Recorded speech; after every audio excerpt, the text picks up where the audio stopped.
milk, yeah, we're looking at the increase of 5%. I think one of the major issues related to this animal husbandry or livestock industry, I think it's more of the feed cost. Yeah, it actually contributed at least about 60 to 70% of the production. Thus, I think the current emphasis towards the maximizing the use of the locally available agro-industrial byproducts, yeah, and the crop residues for the productions of the cost-effective feed.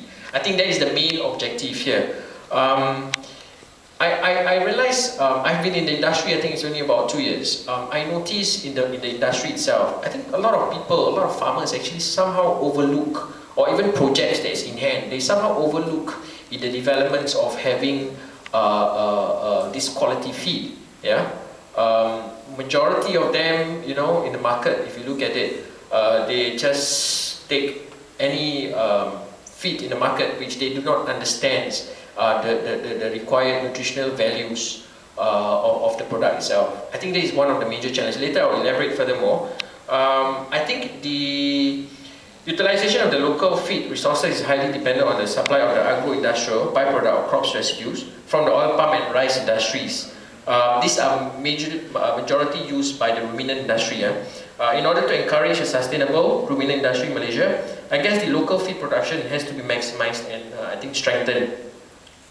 Therefore, the current emphasis towards the development of practical and low-cost feeds for various classes of livestock species, particularly by utilizing the local resources such as the forage, the tree fodders, the crop residues, and agro-industrial byproduct. How we come into the picture is that I think the optimizations of the biotechnology also plays an important role in the feed production.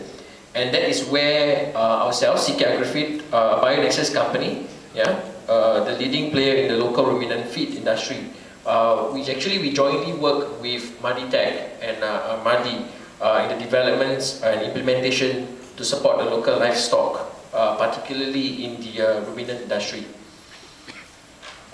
Okay, I just want to touch more on the current issues faced by the livestock farmers. There are actually many problems that is actually associated with nutrition and feedings of ruminants in Malaysia.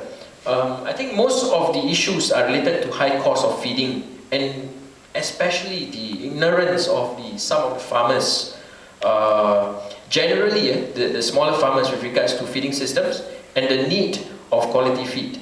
The daily feedings are not tailored to match the requirements and physiological needs of the animal. One example is that, you know, the maintenance diets are fed for the pregnant and lactating females, resulting in a poor milk yield and abortions. Based on our own experience, some of the observed to be incapable in differentiating between quality diets and low quality diets. And I think they usually, when that happens, the first line of blame, they usually blame the feed millers. Yeah, but I think in actual fact, I think one of the key issues of these smallholders, I think they are lacking in technical knowledge in breeding of the livestock. Generally, quality diets are often associated with good formulations at higher costs. In many cases, farmers actually purchasing low-cost diets are seen to be expecting comparable livestock performance and the economic returns to the high-cost diet. Like I said earlier, usually failures to such performance standards, they usually will blame the feed millers.